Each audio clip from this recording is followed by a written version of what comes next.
January 11, 2026. The West Philippine Sea is tense. A news correspondent reports live from a Philippine patrol boat, voice urgent over the roaring waves. Her camera captures the Unaiza May, a small resupply boat, surrounded by massive Chinese Coast Guard ships. The Chinese vessels blare their horns, closing in, trying to block the Filipino crew's mission to deliver supplies to the BRP Sierra Madre outpost. The Filipino sailors stand firm, unarmed but resolute, refusing to turn back. The world watches as this David and Goliath standoff unfolds, a symbol of defiance and national will. From a distance, the BRP Teresa Magbanua documents the harassment, radioing warnings and citing international law. The Chinese respond only with pre-recorded messages, asserting their claim.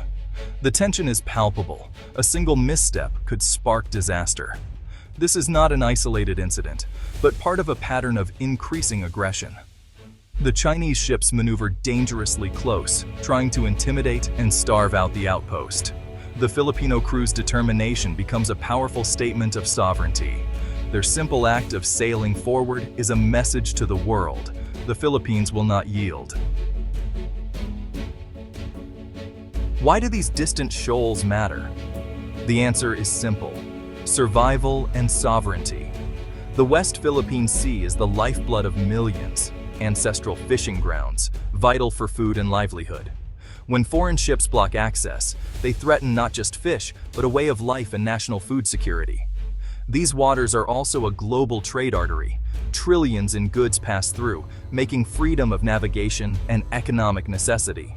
Beneath the waves lie untapped reserves of oil and gas, a potential game-changer for Philippine energy independence.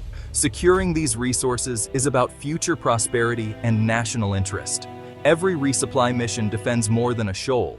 It defends commerce, resources, and identity. These waters are woven into Filipino culture and history. The fight for them is a fight for the nation's heart and future. For decades, the AFP focused on internal threats, insurgencies in jungles and mountains. Soldiers were trained for counterinsurgency, not maritime defense. But the threat has shifted. Now, it sails openly in Philippine waters. The AFP realized jungle tactics couldn't defend the nation's vast maritime territory.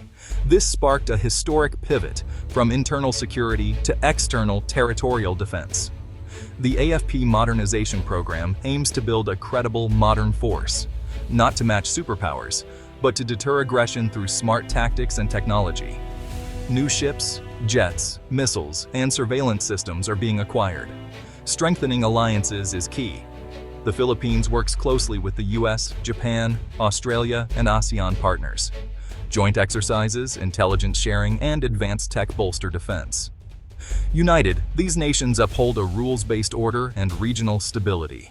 The Philippines is no longer just fighting in the jungle, it's defending its seas. Why doesn't the Philippine Army use main battle tanks? Geography and strategy.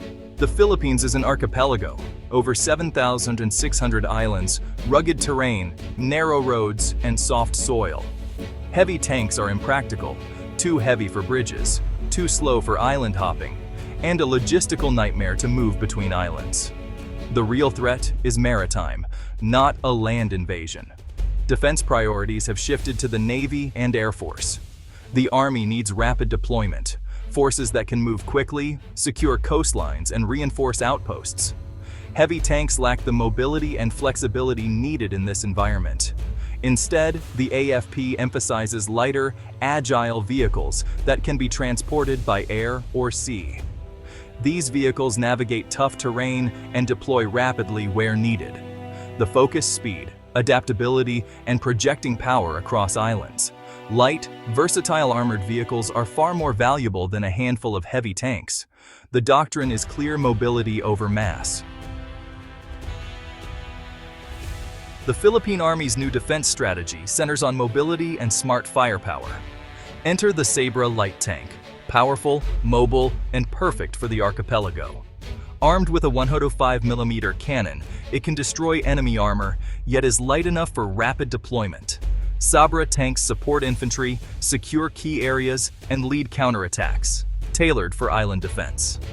Wheeled APCs like the GKN Simba and Guarani 8x8 carry troops safely and move fast, even swimming from ship to shore.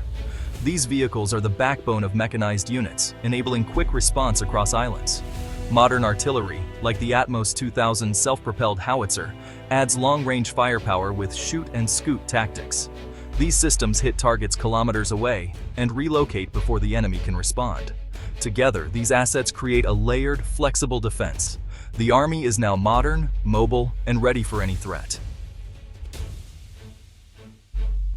The Philippine Air Force has transformed from grounded to formidable. After years without supersonic jets, the FA-50PH Fighting Eagle Squadron now patrols the skies. These multi-role fighters intercept threats, defend airspace, and project power, restoring pride and deterrence. Advanced radar and the Spider air defense system provide early warning and missile protection, creating a shield over key areas. Surveillance aircraft like the C-295 patrol vast maritime zones, detecting illegal activity and monitoring the West Philippine Sea. These assets give the government real-time awareness and rapid response capability.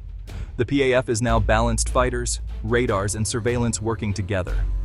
The message is clear. Philippine skies and seas are defended.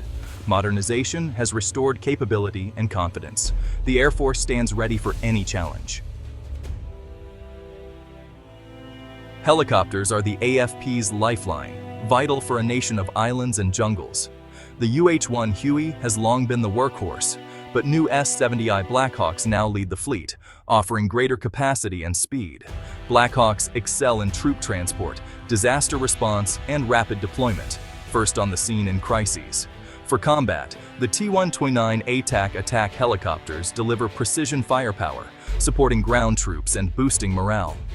The Navy's AW-159 Wildcats hunt submarines, extending the reach of new frigates and protecting sea lanes. These helicopters are equipped with advanced sensors and weapons, making them crucial for maritime security. From rescue to attack, the helicopter fleet is indispensable. They connect, protect, and serve the nation, on land and at sea. The AFP's rotary wing is a force multiplier in every mission. The Philippine Navy has transformed into a modern maritime force. The Jose Rizal-class frigates, BRP Jose Rizal and BRP Antonio Luna, are the fleet's pride, armed for air, surface, and subsurface warfare. New offshore patrol vessels and fast craft secure the coastline and exclusive economic zone, intercepting threats and protecting fishermen. The Navy's layered defense matches ship-to-mission frigates for deep sea, patrol craft for coastal waters. The game changer, the BrahMos supersonic cruise missile system, capable of striking enemy ships hundreds of kilometers away. BrahMos batteries create a powerful deterrent, making any hostile approach a risky gamble.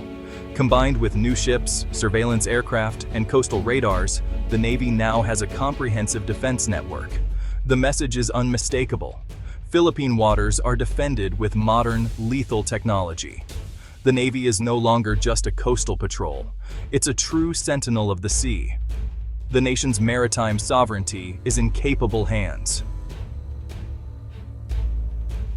The AFP's greatest asset is its people, the Filipino soldier.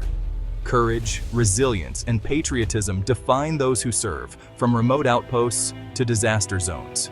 Modernization has upgraded their gear. The R4A3 rifle, new body armor, helmets, and secure radios. These improvements mean better protection, communication, and effectiveness on the battlefield. Investing in soldiers shows the nation's commitment to its defenders. Equipment gives capability, but it's the soldier's will that wins the fight. The AFP's story is one of national resilience and pride. Ready and determined, they stand guard over the nation's freedom.